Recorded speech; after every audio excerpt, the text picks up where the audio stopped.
मागझर बाजारपेठेला पुराच्या पाण्याचा वेढा बसला आहे आणि हे पुराचं पाणी थेट गावागावामध्ये घुसतंय। आपण पाहू शकताय किती मोठ्या प्रमाणात या ठिकाणी पूर आलेला आहे। मागझन जी नदी जी आहे याचा हा पूर आहे। आपण पाहू शकताय अशा प्रकारे गावापर्यंत पाणी आहे हे पोहोचलेलं आहे। कळंबुशी गाव आहे इथपर्यंत हे पाणी जे आहे हे पोहोचलेलं आहे। आपण पाहू शकताय की सगळी शेतं जी आहेत ही पाण्याखाली गेलेली आहेत, रस्ते जे आहेत हे पाण्याखाली गेलेले आहेत आणि कळंबुशी मार्गे जो मागझनचा भाग आहे हाचा जो रस्ता आहे हा रस्ता देखील पाण्याखाली गेलेला आहे। मागील काही तासांपासून मुसळधार पाऊस या भागामध्ये झाला आहे आणि पाणी जे आहे हे मोठ्या प्रमाणामध्ये साठतं आहे। प्रचंड मोठ्या प्रमाणात पाणी हे साठायला लागलेलं आहे। अजूनही पावसाचा जोर जर कायम राहिला तर ही पूर परिस्थिती आणखीन वाढण्याचा धोका या ठिकाणी निर्माण होऊ शकतो, अशी परिस्थिती आहे। आपण पाहू शकताय की पूर्ण शेतं आहेत ही शेतं पाण्याखाली गेलेली आहेत आणि संपूर्ण परिसर जो आहे हा जलमय झालेला आहे आणि अशी परिस्थिती ही भयानक परिस्थिती तर आपल्याला पाहायला मिळते। सगळा एरिया जो गावामधला आहे गावागावामध्ये पाणी घुसतं आहे। मागझनपासून हा साधारण 3.5 किलोमीटरचा परिसर जो आहे हा सगळ्या परिसरामध्ये अशा पद्धतीनं पाणी साठलेलं आहे आणि ह्या मार्गावरून आता जाता येणार नाही आहे, तर काही ठिकाणचे रस्ते देखील अशा पाण्यामुळे वाहवत चाललेले आहेत। अशी भयानक परिस्थिती या ठिकाणी पाहायला मिळते।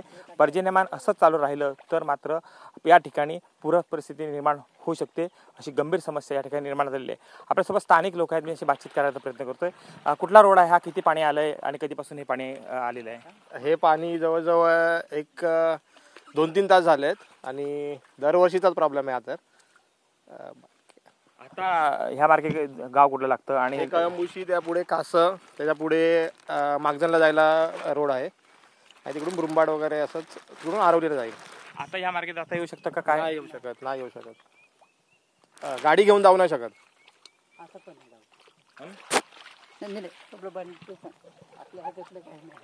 पाणी आहे रस्त्यांवरती आलेलं आहे, गावामध्ये पाणी घुसलेलं आहे आणि रस्ते जे आहेत हे आता बंद व्हायला लागलेत। ह्या मार्गावरून वाहतूक आता होऊ शकणार नाही, कोणतीही गाडी या मार्गावरून जाणार नाही, एवढी पूर सदृश्य परिस्थिती या ठिकाणी आपल्याला पाहायला मिळते। व्हिडिओ जर्नलिस्ट चनी कृष्णकांत साळगावकर, TVN मराठी।